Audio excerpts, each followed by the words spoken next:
Welcome to the Psychic Kitchen podcast. Today we have Jimmy Davies and Tom Sawyer, ThomasSawyer.com. What's up, mofo? Yeah, I'm good, brother. How are you? I'm doing good. What's up, guys? Hey, everyone. You can't see, but feel free to leave your messages. Yeah, if anyone's got any questions, anything they want us to talk about or discuss, or any queries, then feel free to let us know. What do you want to start off with?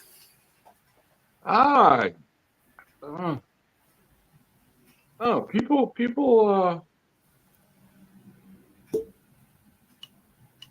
I'm asking my guys. Give me a second. Okay. I think it's interesting in the spiritual scene how there's a divide in some aspects between people thinking they know everything and their humanistic natures. Because I think a lot of times people put people on pedestals.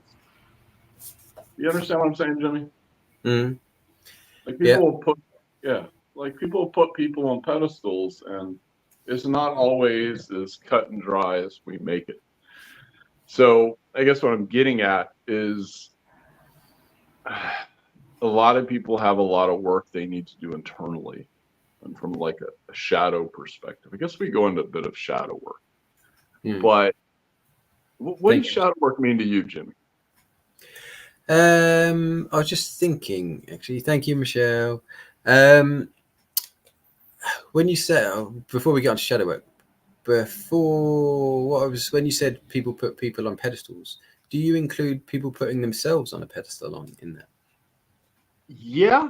I feel that sometimes comes a little bit with the job, but at the same time, you have to be able to do your job. But yeah, do people put themselves on pedestals? Yeah, I see a lot of that. I see a lot of people that don't take channeling a little bit, don't take personal responsibility for their actions. I've seen a lot of the pedestal aspect. I can talk about this because we're over here. I had a few people approach me on TikTok because they were kind of brainwashed or manipulated into believing they were in something. And that person was like the only way to get them there. So they came to me to be disconnected from them, from this certain individual person. Don't want to say the name, obviously, but because I don't want to get into drama with people, but it's just not right to on a live. But the point of it is that it's what I find so interesting is how these idiots are fucking, I can cuss, are fucking manipulating these people. And why they're falling for it. Internally, to me, that doesn't feel right, that people could just manipulate people like that. Yeah.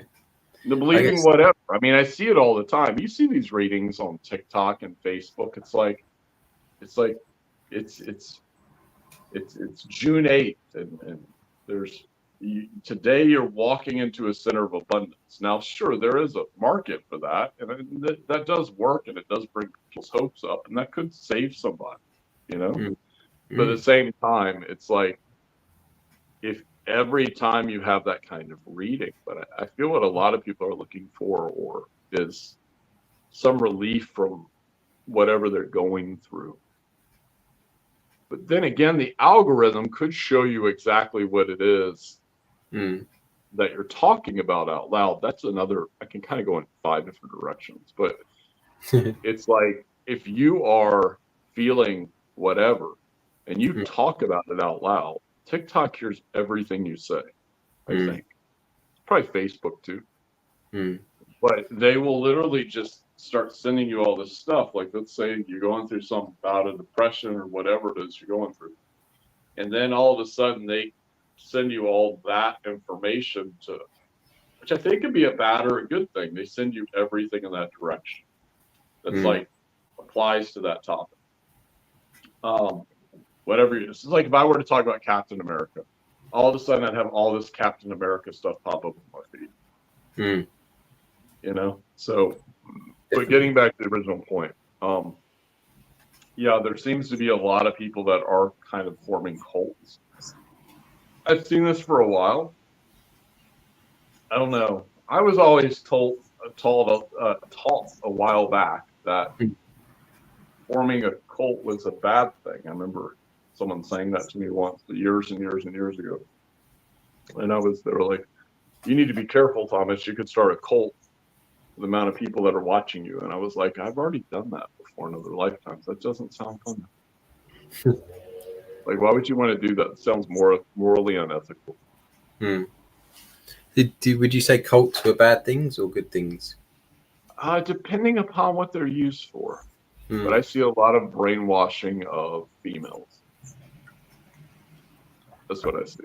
When I'm looking at these things, I see a lot of brainwashing of females. And no offense, females that are watching. But I see a lot of that. But I've seen brainwashing of males too. People are looking for community. So it's like, you know, it's a big thing. And I'm never one to not just say what I'm thinking. It comes to that. But yeah, what do you think about that? I think that cults are generally seen as a bad thing, and but I feel like they can be used in a good way. And like you see communities, you see communities that are kind of self-sustainable, and you could call them a cult, but they're living off the earth. They have no connection per se with Western culture and society or what have you, and you wouldn't necessarily. I think most people would love to live like that, or do or similar to that. Maybe not go full living off grid, but I think most people would love to join a community like that. And so in that respect, I feel like it can be a bit beneficial. It depends what your calling is, I suppose, or what you feel drawn to. But hey, Kimmy. Hey, Minty. Minty says a lot of people are wanting specific answers rather than doing the work themselves. And some people prey on people's insecurities. Yeah, they do. That is true. Ever since I've gotten into this, I've heard all kinds of stories. I remember my former roommate, she had met a person, a psychic for whatever reason. And she was like, listen, you're cursed. When it ended up being, it was like $3,000 and to remove this from you. And I remember seeing the person, because I was in Kennesaw. I saw this, I kept seeing a spiritual lady's studio or something, but she was never there. And I think that was the lady. Could have been a tattoo artist, though. I can't remember. It's a long time ago. But that just reminded me of that shop, maybe. But what I'm getting at is, yeah, it's the thing about cults or even self-sustaining communities. That is, at some point there has to be some kind of rules. Now, who enforces those rules, and what are those rules? So over in America, there's a place where people actually go to. I've seen this twice, actually. They go to grow their own stuff. It's more of a homeless place, but I've seen a lot of issues with that. It's like people go there to live, but I've seen there's a lot of like SA and other things. I'm not trying to be negative, but other people have made videos about it. And I've seen it in there was another one too recently. There were some van life creators. And so they had everyone like living together, and eventually they got the male and the female, who were both huge at the time, both got accused of SA by a bunch of people. And then, which was really interesting, because the male and a female that were together. And I think the male probably either destroyed his account or sold it. I don't know if the female ever bounced back, but I don't think people have that. My guy's like, this is not really the best topic, but okay. If they try to go back, then it's like someone's got to make the rules. You get where I'm going. Someone's got to make rules, and sometimes those rules are based upon what they want. Yeah. I know what you mean. So It's, how do you have a cult without having a leader of that cult? yeah, so it's like, yeah, I mean, I've seen a lot of interviews of these things. So it's like you have to really stand in your morality. Hmm. If you don't Yeah. stand in your morality of what you do, then I mean, Jimmy, I've talked to you about this. How many people or other people we know have talked to? How many people have messaged me, but even on Facebook now, I've been posting regularly inappropriate stuff. It's not a lot, but it's a couple. It happens on TikTok sometimes too. And it's like they're trying to get me to talk to them or whatever. Where do you live? I think I told you about years ago. I had a girl in Alaska message me and be like, "Would you move to Alaska?" And I'm like, "You're messaging a random stranger to move to Alaska." And she sent me a whole video of her event that she did and she won. And she's like, "You should come to Alaska." I'm like, "I'm not coming to Alaska. What's wrong with you?" This is like 3 years ago. I was like, "What is wrong with you?" Anyways, but such is life, I guess. But yeah, people need to understand that social media is not always a dating site. No. Either is TikTok. I have to tell people that all the time. I'm like, listen, we're not on Tinder, we're on TikTok. They're like, where do you live? I'm like, why does that matter? How tall are you? Why does that matter? Yeah, and I see a lot of posts from women who get friend requested or messaged by guys. You know, it's and it seems to be an ongoing thing. And with all, and you never know whether they're genuine, whether they're bots, whether they're just scammers. It's kind of, I don't know what can be done about it, I suppose. But hey Rose, hey Bernadette. Minty, going back to curses, Minty says his aunt recently got told she was cursed and she was worried, but luckily she reached out to us and I was able to put her mind at rest.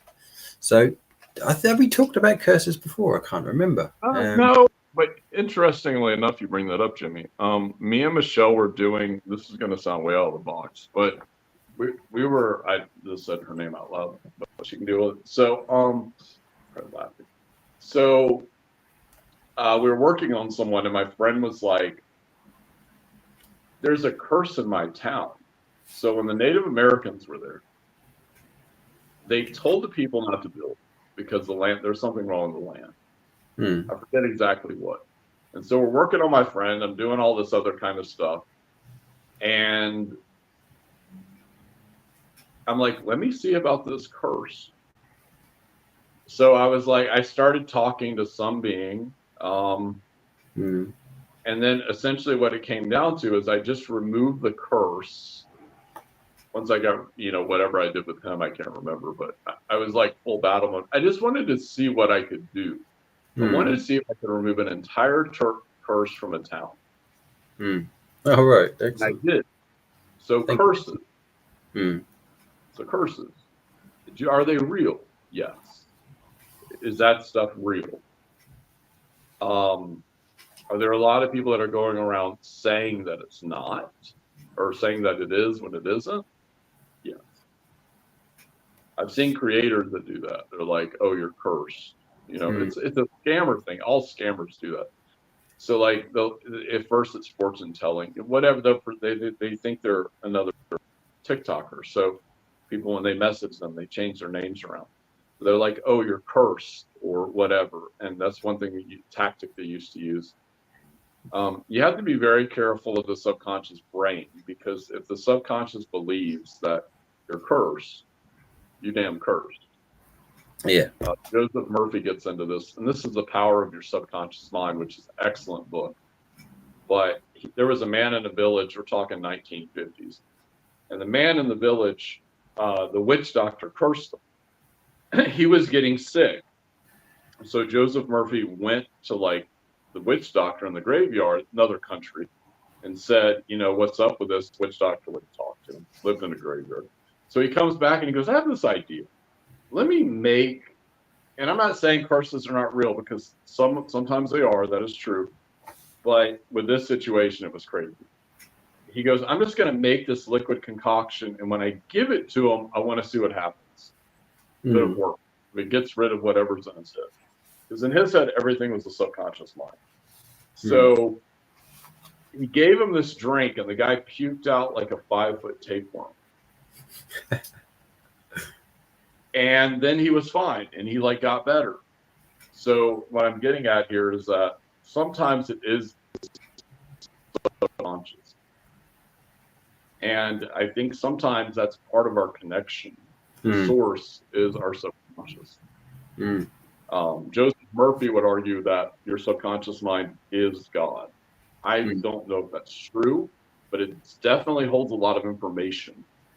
Because I've said this before, 91 to 99% of what you're thinking is coming from your subconscious.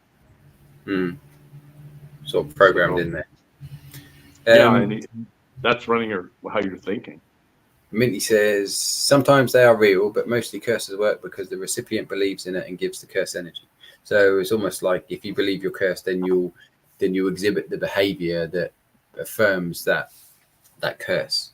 So it's kind of you create, in a sense, you create the curse yourself.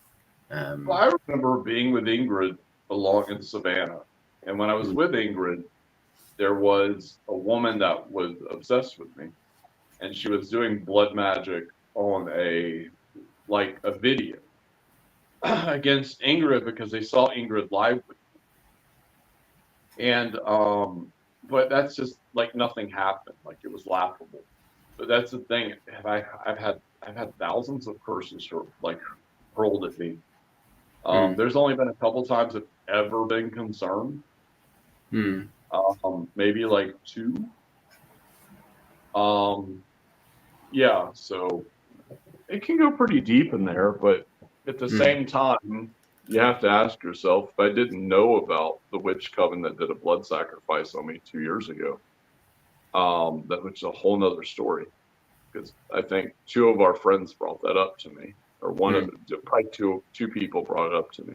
They both saw it independently. Would it have affected me? Would it not have affected? I don't know.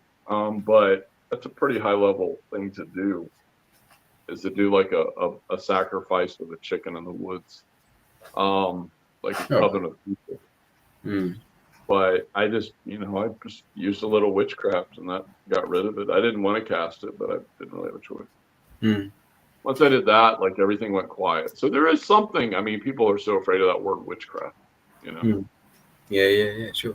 And here's a question or a thought, because curses are generally, well, I won't say in all cases, but from what I've seen, it works. It's in all cases. Curses are considered to be something, nasty, evil, bad, and that's generally what people who try to initiate them and inflict them, that's sort of their intention, is to cause harm for someone else.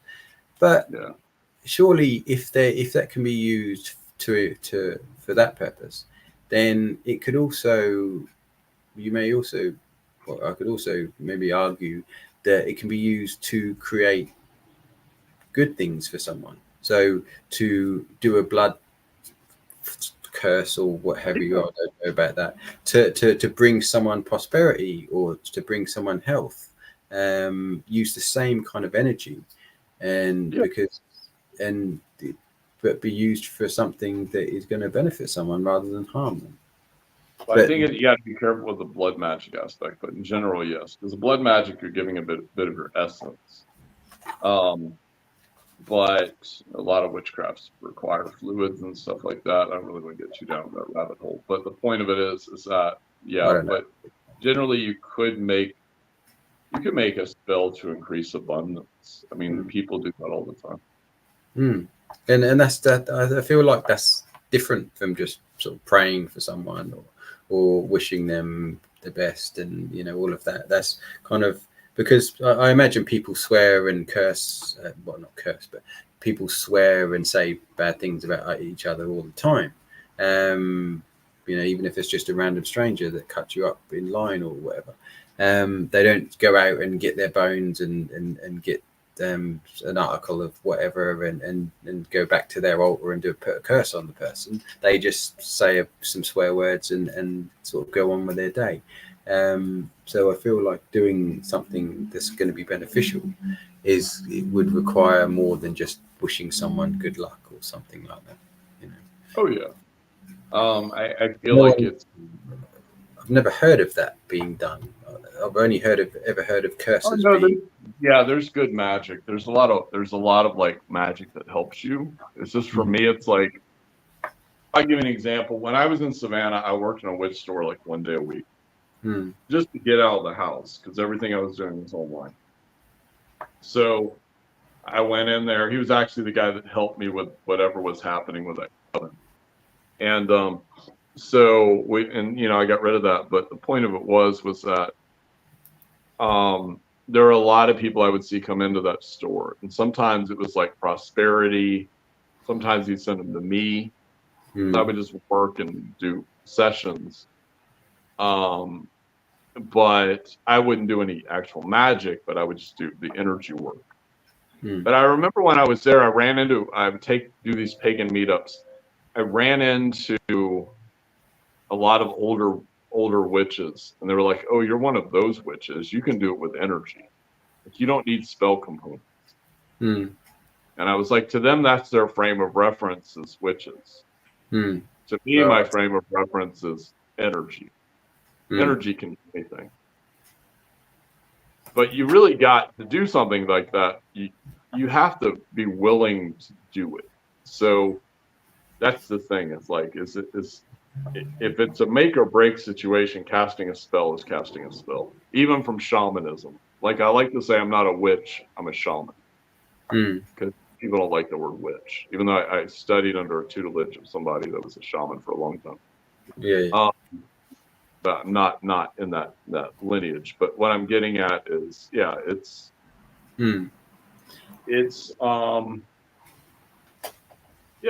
what people believe.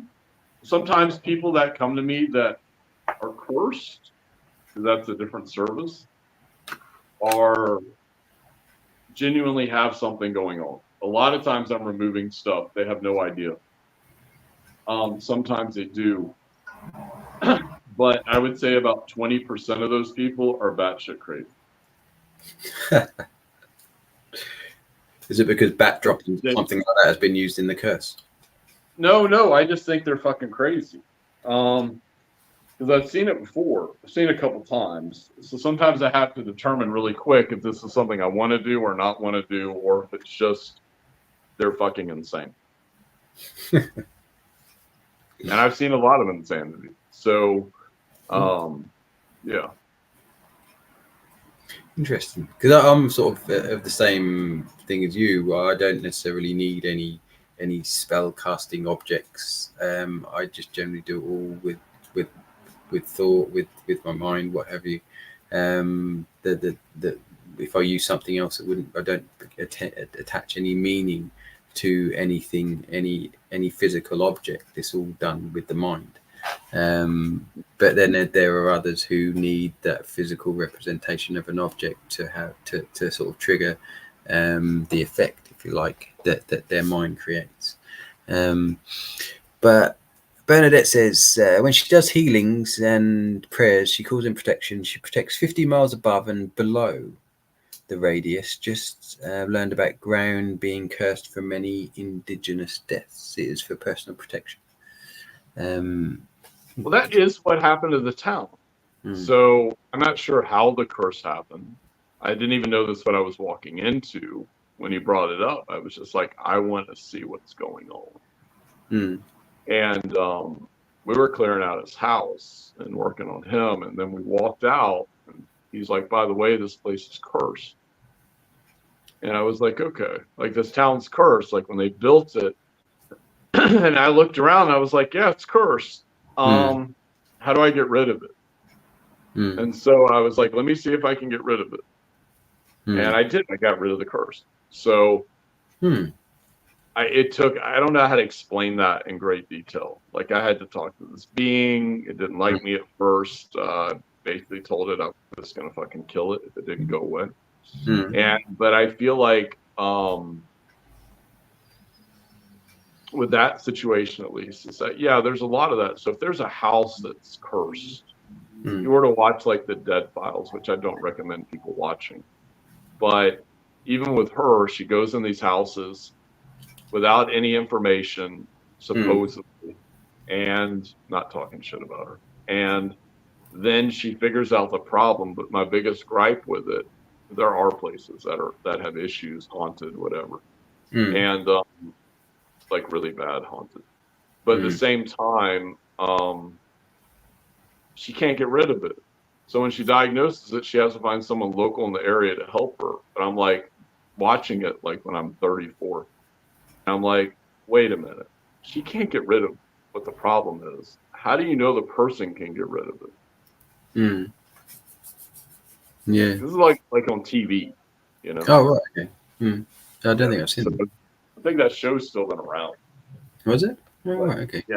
So, and it's like I saw Zach Baggins, and I'm kind of going off different directions, but he went to La Pilia, which was in France. No one's allowed to go there. They let him in. And I've very rarely ever seen this on camera. Like, he got possessed on camera. You could see it. And when I saw this when I was like 30-something, it really freaked me out. Because I wasn't used to seeing it on camera. And he ended up getting like a demon tattoo on his back because of what happened. But you could see it like it's a place no one's allowed to go unless you have permission from the government. And when he went there, he saw that you saw it on camera. I had to turn it off and then go back and rewatch it like a couple weeks later or a week later. Oh, really? But, but I was like, did anyone ever remove it from him? Yeah. But that guy collects some of the most cursed objects and haunted objects that he can find. So he's got a lot of money. He can afford that. He lives on the edge. Hey, Ivy. Hey, Ada. Hey, Lauren. Michelle says she found this wording in the Bible interesting. Quote, an undeserved curse will not land on its intended victim. Yeah. And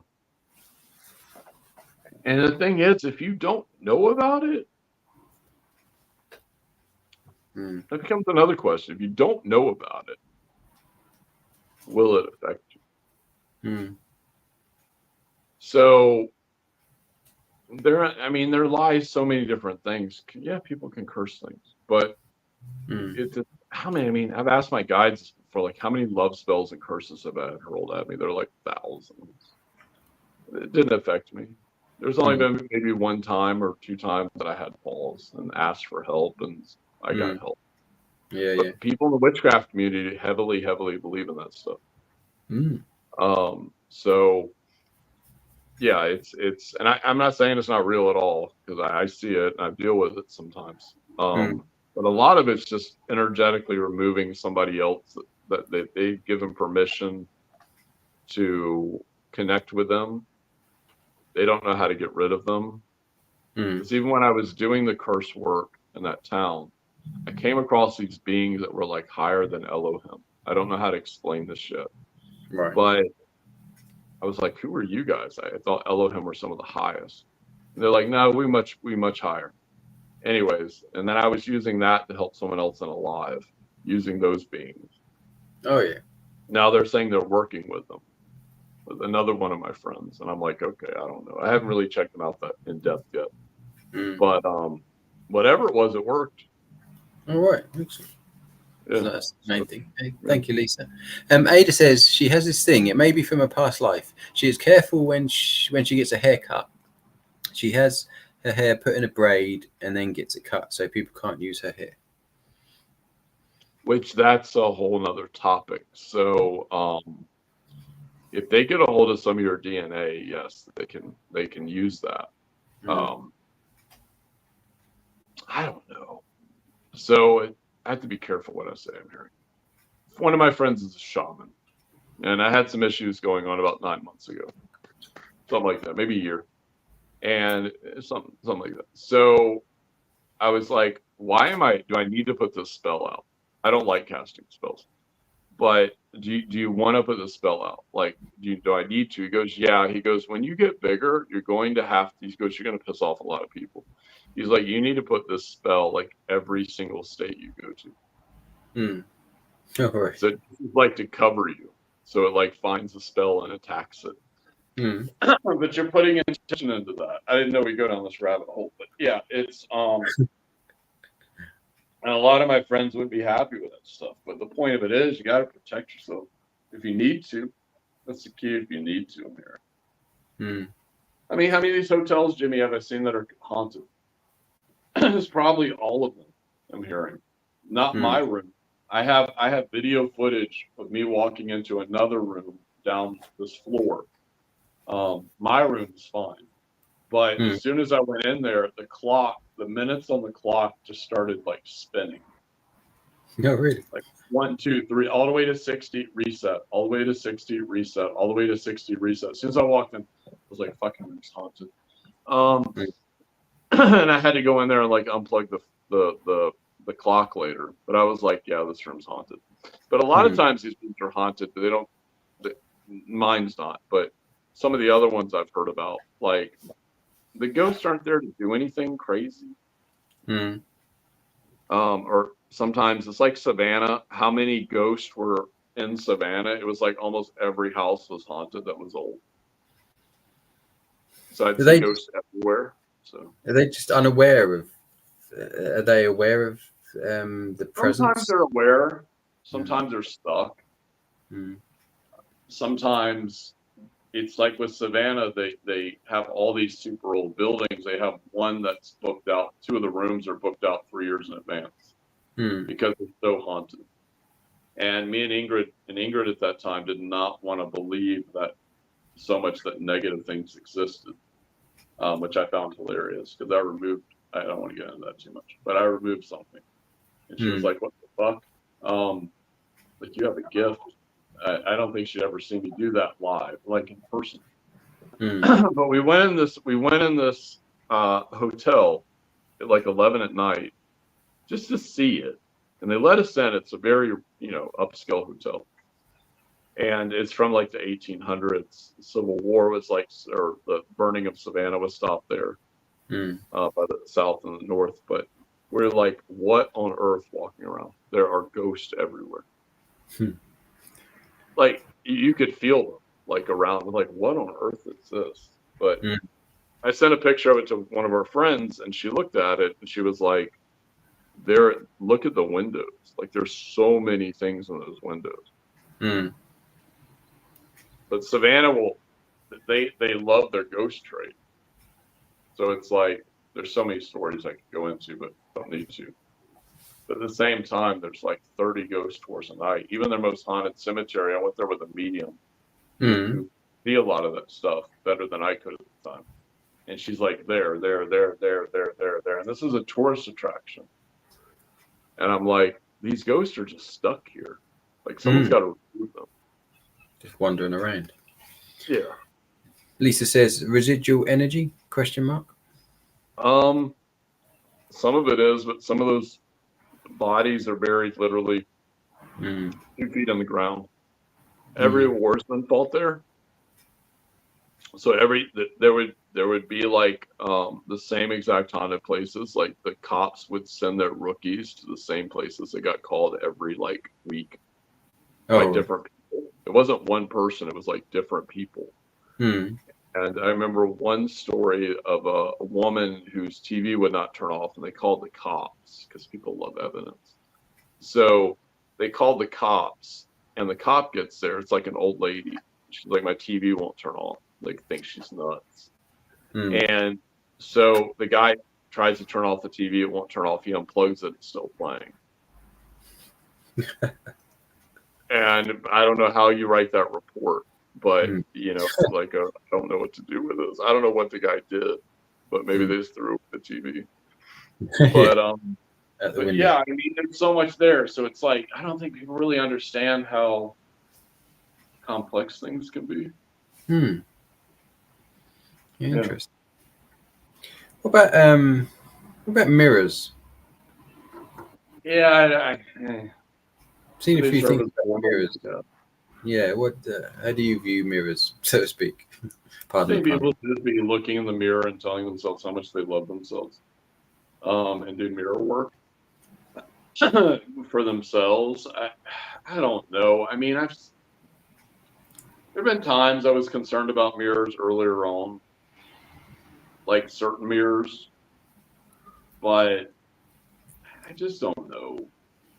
Hmm. Um, Have you ever seen anything unusual, like when you've been looking in it? yeah, there's been like one or two mirrors in my entire life that I've been concerned about a little bit, but not like in a super serious way. Hmm. Like I knew there may be something to it, but it could have been what they were attached to. Yeah, I don't know, Jimmy. I don't know if you remember this. There's Friday the 13th, the series, I've and never seen. they would go and find cursed objects and like get the or destroy them, but they would find them, and these items would be killing people. I know it's dramatized, it's TV, Hmm. but it's a fictional show. But do those things exist? Yeah, I mean the Warrens, which The Conjuring's based on, Annabelle, the Nun. That's all the Conjuring universe, Hmm. and they had a whole entire collection of cursed artifacts. Hmm.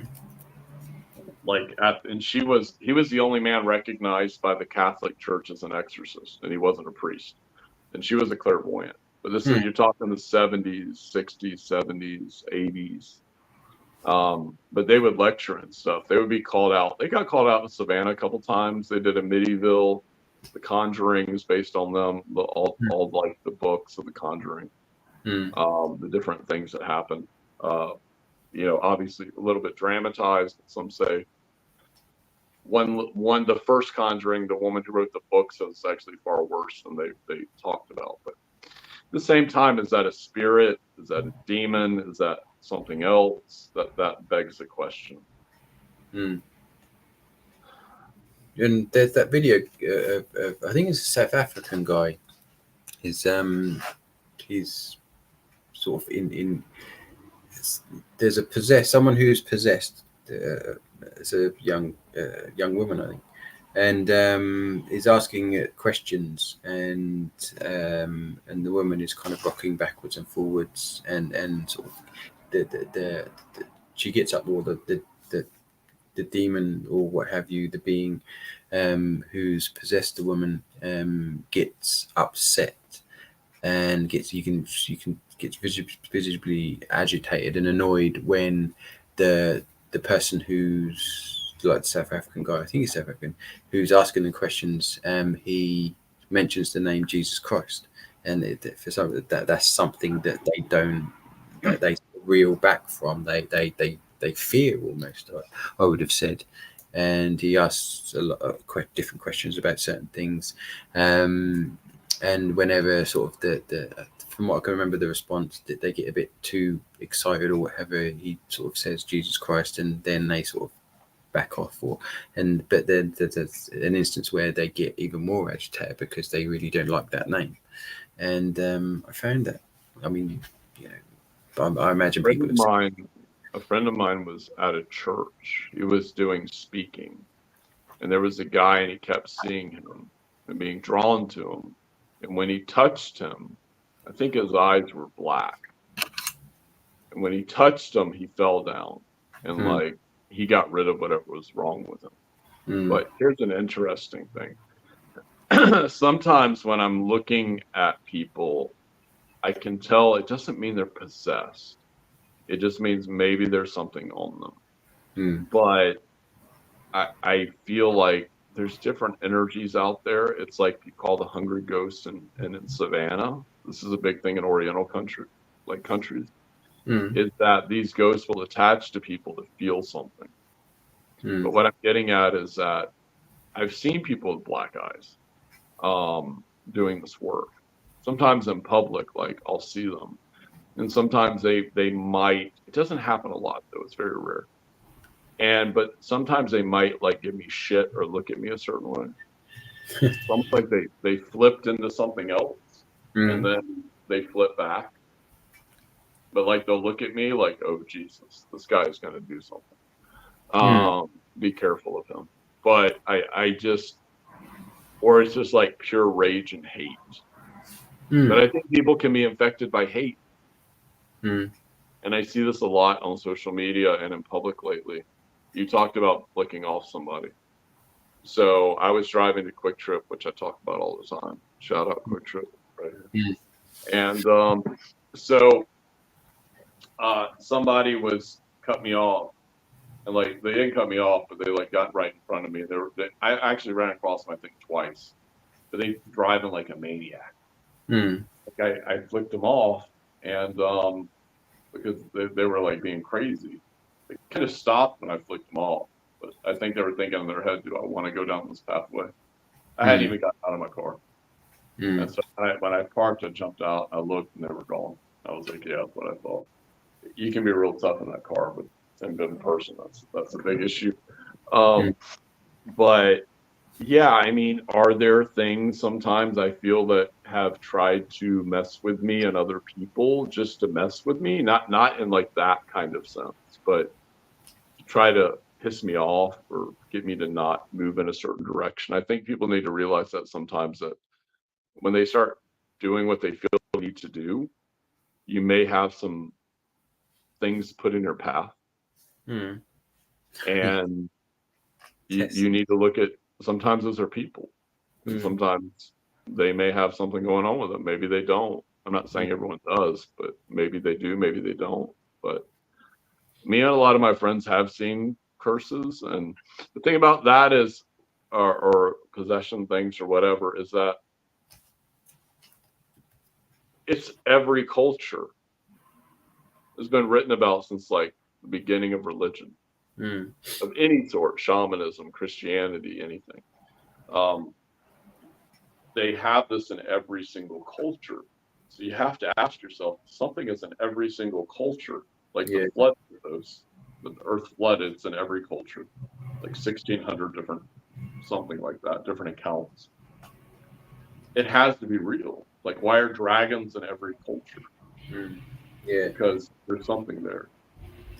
It's too often to be a coincidence, isn't it? So, Michelle says regarding mirrors, for a person that cannot see, a mirror can, as in sort of, I imagine, see, sort of third eye see kind of thing. For a person that cannot see, in inverted commas, a mirror can help when sitting in front of the mirror. Staring at it and blurring their gaze may then help visually see the spirit. She has seen this done in a class. So yeah. And Sharonda says, how can you, or asks, how can you tell if something is on you or attached to you? Hard question. You see, the problem here becomes, Jimmy, is do you want to scare the shit out of people and make them believe something that's not real? Or because it may not be real and for whatever they're going through, or it is real. So for me, Jimmy, I've seen this stuff since I've been a kid. Angels, demons, dark other dimensional entities, ghosts. So I've seen other spiritual workers, they don't always catch it, but I'll see archons and stuff on people. That's like a draconian kind of thing, I think. But I guess I'm trying to think how to explain it. It's some people will say everything's a curse. There was a person, I had to be careful what I say because client confidentiality. But essentially, when it came later down the line, I was like, okay, I did my job, but they kept looking for everything to be a problem. They kept messaging me like in lives and being like, I need your help now. This is going on. And I'm like, wait a minute. Like, let me recommend them to someone else that's going to scream at them. Because someone needs to give them a reality check. Like whatever happened, but now this person is thinking their neighbors are they see their neighbor lighting a candle and they think they're like throwing curses at them. Their neighbors probably, and I looked at it and I was like, the neighbor's just probably lighting a candle for like the sake of lighting like a Nutrella candle outside or something. like to get rid of mosquitoes. Yeah, it's amazing what. I mean, we've all done it. We all make up things in our heads, and then we find out that it wasn't nothing to do with that at all. And I guess that's just the gift of thought, I suppose. Yeah, I mean, a lot of people will have all like, I mean, you gotta trust your intuition, but at the same time, it's not always 100% right. No. But at the same time, there are times that your brain or what someone else is doing, you got to trust that.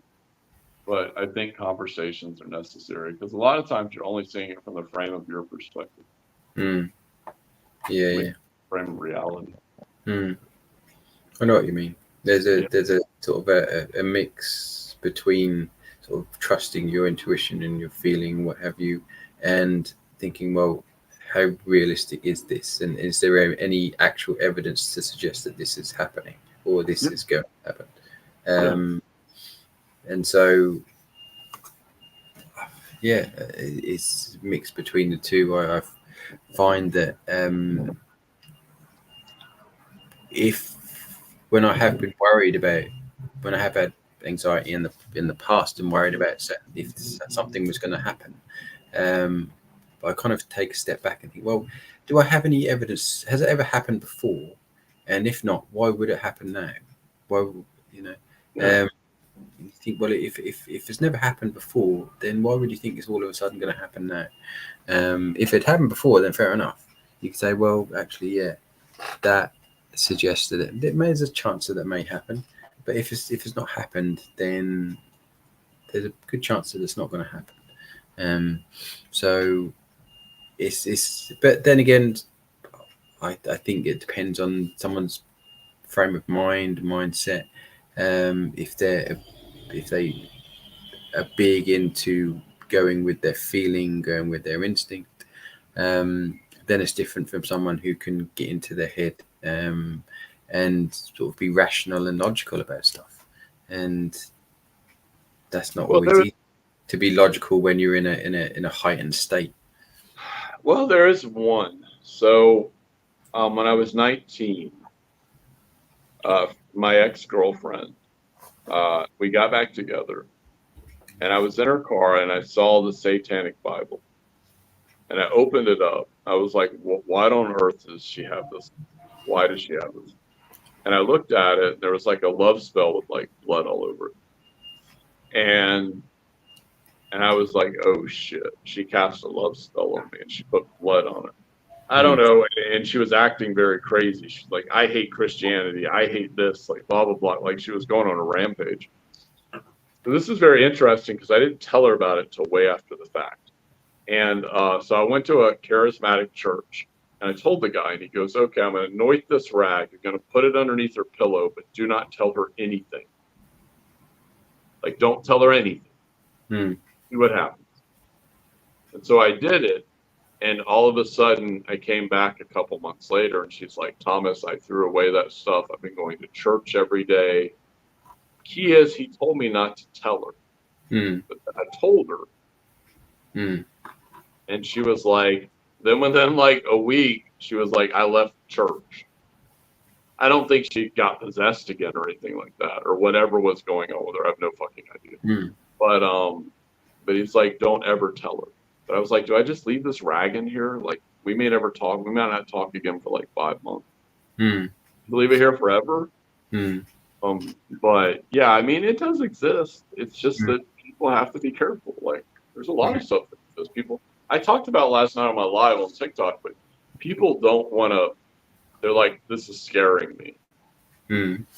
But I'm like, what is the difference between the light and the dark? And then what is the difference between talking about this and talking about light stuff? It's, because it scares people, but at the same time, it's like, you want people to understand it's like horror movies that are about stuff like this, that are, are based on like true stories about curses and stuff like that, and possession. If that really exists, which I know other spiritual workers that do that work, I do it too on occasion. yeah, it's a slippery slope. You really got to look at it. Because I mean, intrinsically, I think the anointing the rag and everything like that, that's the same as putting a curse on, because you like at its core, it's had the same effect, if you like. It may be judged as being something that is kind of had some benefit for the woman, but at its core, it's still had the effect of sort of changing someone's mind, altering their behavior. But what if you never told them? That's the thing. That's what I mean. So yeah. So they can work even if the person doesn't know about it. Just the same way as a curse can work even if the person doesn't know about it. It works in both instances. It works both ways. And, it's like like if I went into a house, Jimmy, I was doing a house clearing. All I'm trying to do in that house is make the energy go from a lower like energy to a higher energy. So nothing of a lower energy can sit there. Whatever is in that lower energy, it doesn't really matter to me. But that's my job, is to raise it. Now, some people will come back like months and months later and be like, some, very few, but some, and they'll be like, now there's another problem. But in my mind, I'm going, what have you done to change the situation you're currently in? Yeah. I'll see portals of energy. Sometimes they're good, sometimes they're bad. I'll see a lot of different things. But I have to close them down if I need to. That's the key. But all you're essentially doing in the house is raising it from a lower vibration to a higher vibration. So it's understanding that anything of that higher energy a lower energy can't stay there. So it's kind of similar to say if someone was having some health issues and they needed an operation or what have you, because there were some things that were malfunctioning, or mental stuff going on, and someone they had surgery and something was taken out or something was sort of reprogrammed in their head, and so it's cleared the space. But then if they went back to their old ways and did the thing that caused the issue in the first place, then they would have the same problem again, which is kind of like what you were saying about things come back into the house or what have you. It's sort of the same concept of someone's body being not looked after as well as. Or the house. I mean, the house in Savannah I was in, man, was very haunted. Even other people. Remember, I had a girl in there once, and she went through the house, and she's really dark. And I'm not saying like dark practitioner. I mean, I don't know what she worked with, but she was like, "What the fuck is this?" And then I had another friend come in there he's psychic, but he looks at things a lot more logically. And he was like, "What the fuck is this?" It's like, you need to move. So everyone could pick it up. I lived behind the house in a carriage house, so my room was super protected. But I had runes everywhere. I had all kinds of protections. But Savannah's it can be a very, very dark place, Savannah, Georgia. But at the same time, like everyone that went in that house that didn't know about it was like, "What on earth is this?" Almost everyone. Yeah. Light, dark, in between. Is that the house that you stayed at for a bit that you looked after? Yeah, you saw all kinds of weird shit. Yeah, I mean, I just thought I remember seeing someone at the door. Obviously, it was after I went to an insane asylum to clear it, but I didn't clear it. But it was me and my friend went, and he was a witch. He's a master witch. He wouldn't even go inside, and he was covered in protections. Witchcraft, and I just went in, being crazy, but not even being crazy. I just wanted to see.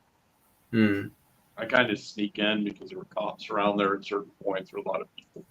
You weren't supposed to go in there, but it did hit me though. When I was like driving back, I was like, "Oh Jesus!"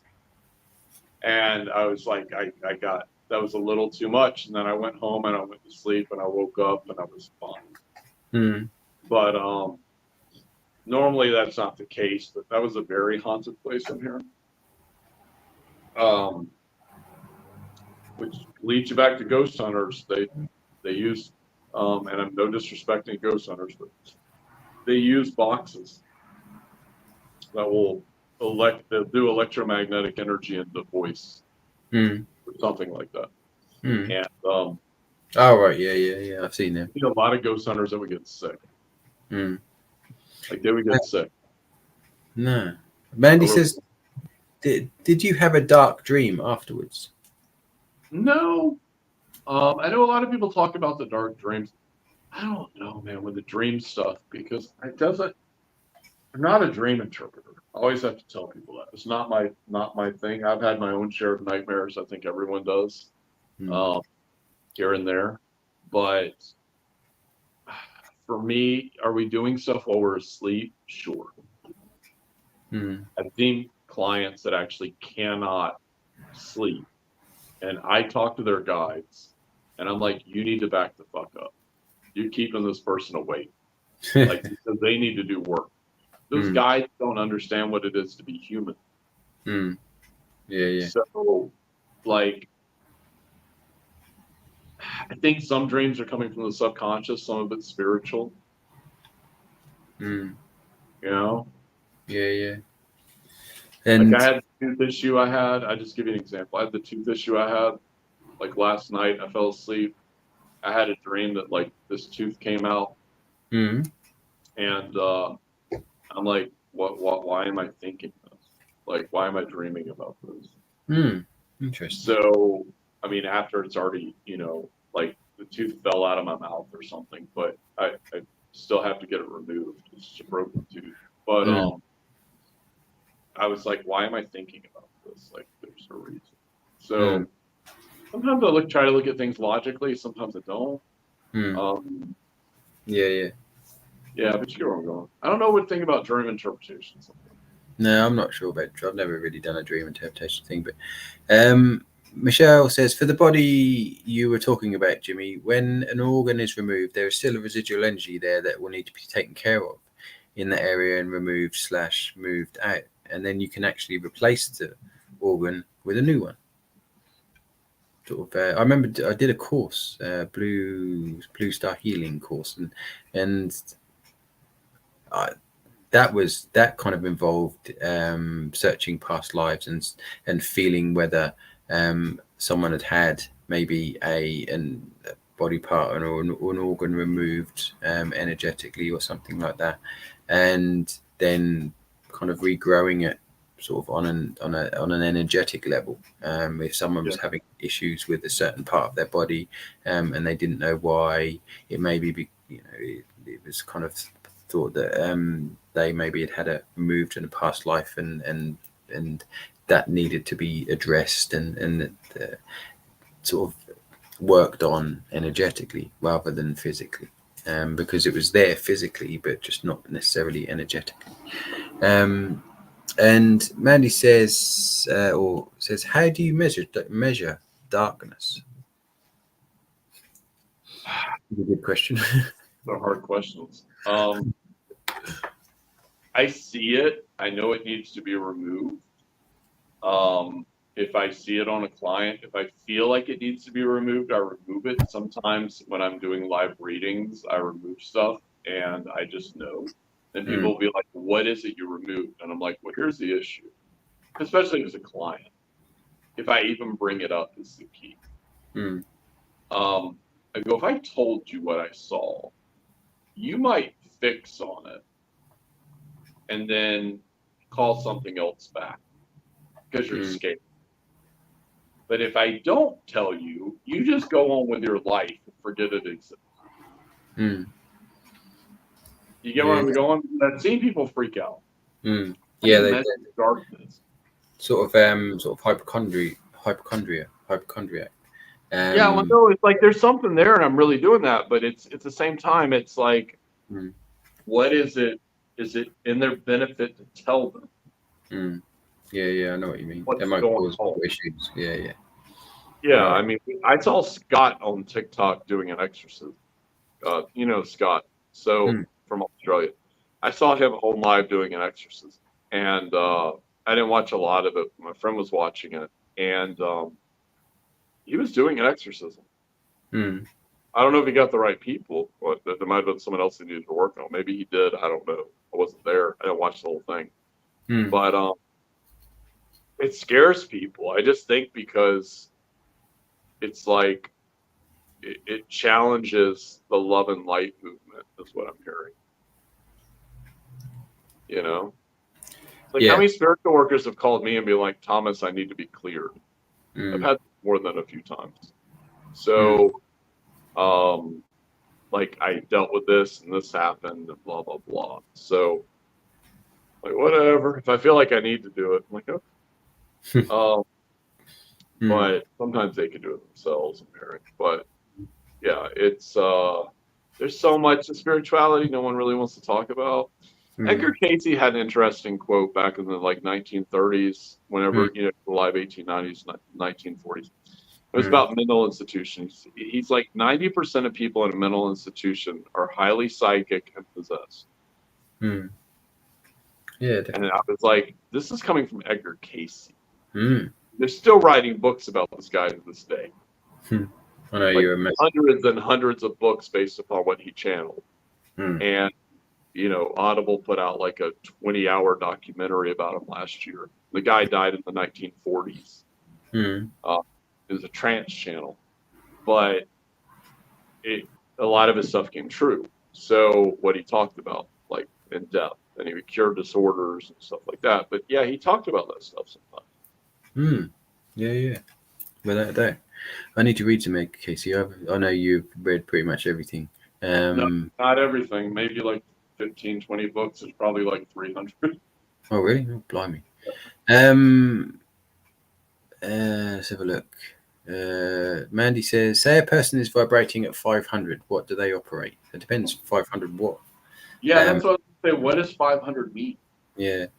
Maybe I mean hertz. I don't know. Or there's that chart that someone did, frequency chart or something like that. Didn't maybe you're referencing that, Mandy. I don't know. And if people she says, and if people have phantom pains, it can be the bad ones, and they get real Or angry. it could be a past life wound. So if I were to go to Destiny of Souls, Mm, um, this guy found Destiny of Souls is one of the best spiritual books I've ever read. I recommend that for everyone. Destiny of Souls. It's a mm, sequel to Journey of Souls. The guy's very logical, like you are, Jimmy, mm, and at the same time, much more much more like mental than we would be because we mm, do spiritual work. But he found that when he put people in hypnosis, some people were slipping into past lifetimes. One woman he didn't even believe they were going there, mm, but this one woman had a phantom pain and mm. she went back and she was hypnotized and she slipped into a lifetime in the Civil War and she got stabbed. Oh yeah. And then when when that energy was like cleared, is what I'm hearing, Mm, then all of a sudden he the pain went away. And he goes, wait a minute. This is the beginning of the book, you know. mm, Um, he goes, if it's working, I'm going to keep doing it. But then he mm, realized there was something else to what was happening. mm, Like there was past lifetimes. So I don't think everything's like evil. I think sometimes you could have a lot of past life wounds that never affect you, but at some mm, stuff going to affect you. Like mm, it's rare, I'm hearing, but I see it sometimes. mm. Yeah, definitely. Michelle says we can receive certain sensations to tell us how low the vibration is. For example, left side of forehead for her is instant pain, and that's an alert that it's really low energy. So she would ask you to deal with it. What was the question? Sorry. Oh no, she just said we can receive certain sensations to tell us how low the vibration is. And her left side of the forehead is instant pain. But Mandy says, yeah, she meant 500 hertz. And I guess that's assuming that the chart that was created by whoever it was, I can't remember, Yeah, we're talking about. is correct. I mean, we only kind of have their word for that, but we take it as fact. I mean, I'm not saying it's incorrect. I'm just saying, if you feel like it's correct, then it's correct. What's the highest vibration there, Jimmy? Love. That's the highest vibration on that chart, if I I think remember it was, right. We're thinking of the same one. was it enlightenment, wasn't it? Something like that. Yeah, but I'm like, where's authenticity? Yeah, I can't remember. I know the That- chart. I've seen it, but I can't remember it. But I thought, well, how do you measure that? But authenticity has been scientifically proven to be 4,000 times higher, 400 to 4,000 times stronger than the vibration of love scientifically. Hmm. Where is that? Hmm. So that's my problem in spiritual movement, the love and light. And Hmm. then we see plenty of the other side of that in spiritual workers sometimes here and Yeah. there. Hmm. But where's the authenticity? Hmm. Scale. I'm not sure if it's on there, but you're fine, Mandy. It's no problem. She said she was wondering what darkness vibrated at, and that was sort of. I remember one of the first books that I read was The Law of One, the Ra material, and Yep. they talked about going up. Sort of, there's a light side and there's a dark side, and they all go up to, say, for example, source. And you can go up one way, or you can go up the other. And if you go up the light side, then it's, I think they said it was 50% service to others and 50% service to self. And you climb the ladder up there, raising your vibration, or what have you, as you go. Whereas if you go up the sort of the so-called dark side, then it's you have to be something like 90% service to self or something like that. And so the vibrations, it's not that the darkness doesn't have a vibration, it's just a different path to the light side. That's how kind of I interpreted it from what was channeled in the Ra material. And again, you could sort of say, well, how do we know that that's genuine? But because that's a channeling. But it makes The lady was channeling a collective of beings because I listened to a bit of that. I have it on Audible still, I think. I found it really fascinating. I thought it was great. Yeah, there's like 5 books of the Ra material. I listened to like maybe a quarter of one in Savannah.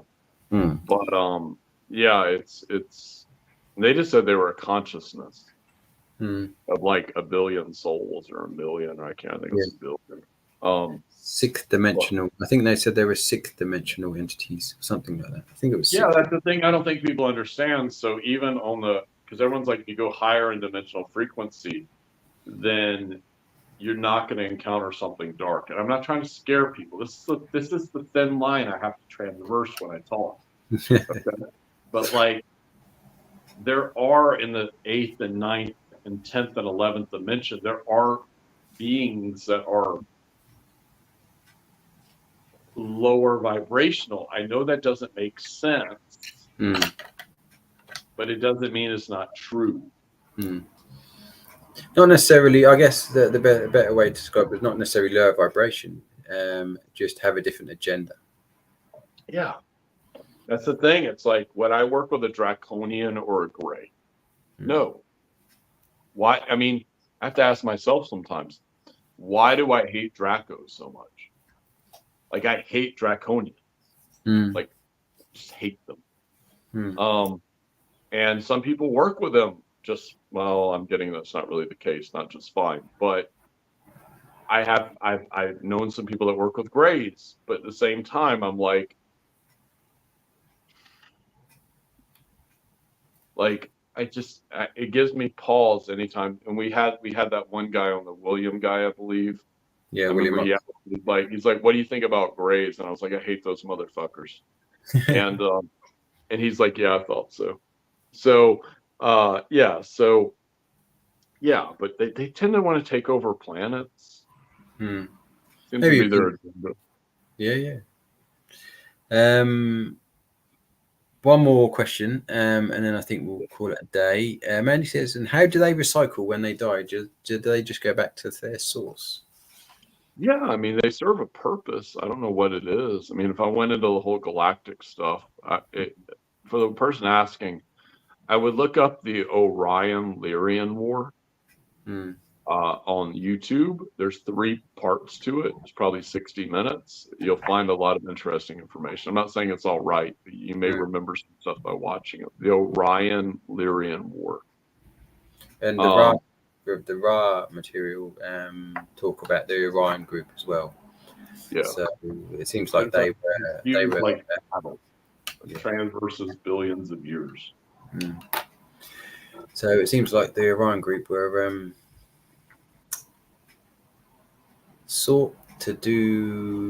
had a different agenda, shall we say, than spreading peace and love. Yeah, but that's the thing. It's like when you watch it, you realize even the Syrians, there's so many different beings over there, insectoids, the normal Syrians you would talk about, which I like, the blue ones, and they all have different agendas. They're all beings. It's like people have different agendas. Beings have different agendas. Like depending on how they're, or even like extraterrestrial, depending on what they are. So, or how they're raised. And they don't necessarily see, well, as far as I know, I don't know, but they don't see what they're doing as wrong. It's just that's right for them. It's just it feels not right for us. All right. Got one more from Michelle, because it's a good one. She says, interesting question, because wouldn't everyone's love frequency be different and unique to that individual? And it's something that I just kind of, I don't know, when I started off doing the frequency stuff, what I discovered was that people do have different frequencies. I feel like we all have a base sort of core frequency, but I feel like one of the frequencies, it's almost like we have at least 2 different frequencies. One of them relates to our physical body, but the other relates to our spiritual body or energetic body, metaphysical body, what have you. And I found that my heart frequency, my heart chakra frequency, was different to other people's. I mean, sometimes they would sync up. Sometimes they would match because they're all on a scale. But I did find that people's heart chakra frequencies were different, and sometimes they sort of, when people did the sort of the test, if you like, they were the same. But I feel like we have at least 2 different scales, shall we say. And anyone can test this for themselves by just kind of putting your hand on your heart and then making a noise. Generally, I find the noise R is quite easy to make, and you would basically just raise or say R normally, and then feel where it is, where you feel that in your body, and then you would either raise or lower your voice depending on where it is to bring it into your heart, and that is your heart chakra frequency. And it's something you can test, and you can then create, because the heart chakra has a scale, you can create this specific frequency that relates to that, and then you can use that to sort of, I find that you can use the frequencies to open pathways, gateways, portals to what is needed to sort of help release anything that shouldn't be there, release anything that's there that needs to come out. So I don't know if you got any thoughts on that, brother. Frequency is your ballgame. Okay. Energy is mine, frequency is yours, and they probably correspond on different levels. I'm hearing. I don't understand it, but frequency is frequency. So you put someone in a room and you blasted them with a certain frequency for like 24 hours. Could it change them? Yeah, of course. Put someone in a float tank, and that, they're floating in salt. There's no that can be. It's like if someone takes DMT, that can change them certain ways. It's what I say. There's probably a million ways to skin a cat. Figuring out which way works is a key. Definitely. Couponing says first time they've heard the term hungry ghosts. So Oriental phrase. You can look up in the Oriental culture, hungry ghost. Just type that in. You will get so much information on Google. They tend to want to attach to people and feel something. Sometimes that's drugs. Sometimes that's overeating. When I was in Savannah, I was meeting somebody, and I walked into a head shop, and that's what we call here a place that sells like accessories for smoking. And I was buying a lighter, and the couple came in, and they're in front of me, and they're like, we haven't had a cigarette in 20 years. We need a pack of cigarettes. And I was like looking at them. I was like, wait a minute. And I was like, there's something on them. Like I looked at them, and I was like, yeah. And like I was like, guys, you want me to do something about that? They're like, no, you're wasting your time. So, but the acupuncturist that I saw there, she does divergent channels. And this is not no normal acupuncturist. She's booked out for like months. She is an exorcist too. But that's not the main thing she does. But the point is that she would talk about this, and I'm like, so interesting that you're in Savannah. Even when I first went to Savannah, I was in an arcade, and I drank a little bit, some whiskeys and Coke, and I got out of there. And I don't think it had anything to do with the whiskeys and Coke, but I got out, and I was like, what is this energy? I'm not used to this. I had to get used to Savannah. And my guides are like, when you get home, you take a shower, you wash your clothes, you'll be fine. Yeah, it's funny. I was just thinking about something I saw recently. There's a psychologist who did a few interviews. He used to work with in prisons and everything, and he would talk about how the prisoners or the people in the facility would hear voices. And I think I might have mentioned this before on a different episode, but his name is Jerry. I think it's Jerry Markovich, something like that. And he was told, I think, by one of his patients that the spirits, they hang around bars and places where they serve alcohol, because the alcohol supposedly opens up a space for the spirits to enter into the body or to take over and control the. Well, ask the question: if you were a vampire, where would you hang out? And he was talking about how, I think it was, he was given the example of, it was and I think it was a Native American, and he was the guy was really, he was quite a muscly guy, and he was kind of experiencing psychosis and hearing voices, and he would go to these areas where there were bars and everything like that, and he would see all of these spirits hovering around above the place, waiting for people to come out, and because that was sort of it was almost like a theme park for spirits, It was because it was a place where they could actually, I guess, possess people, feel human again. I mean, that's the thing. That's what they're trying to do, is feel something again. When those kind of ghosts I'm hearing, that are trying to attach to people, but they're like looking to feel something. I don't think people realize how good life is until like they think everything's falling apart. And I get it, like the world's a little stressful, but at the same time, it's like, dude, you're not a ghost. You're not like stuck in a graveyard. I've seen some weird shit. So you're not stuck in a graveyard. You're alive. You can have a rock star if you want. You can eat some food, do whatever you want. All right, indeed. Yeah. Thank you, Kupani. I think Mandy, that's a good question. Remember that for next time. We'll get to that next time. Let me do a shout out, if you don't mind. And we'll wrap it up. And do you want to just remind everyone, have you got a course coming up this weekend? Or I got a course coming up Sunday, chakra balancing, realignment, teaching about angels, depression clearing. That's at thomassawyer.com. It's a 2-hour live Zoom class. You get a recording of that. Explanations of chakra, clearing depressive energy. I got to make a video today too.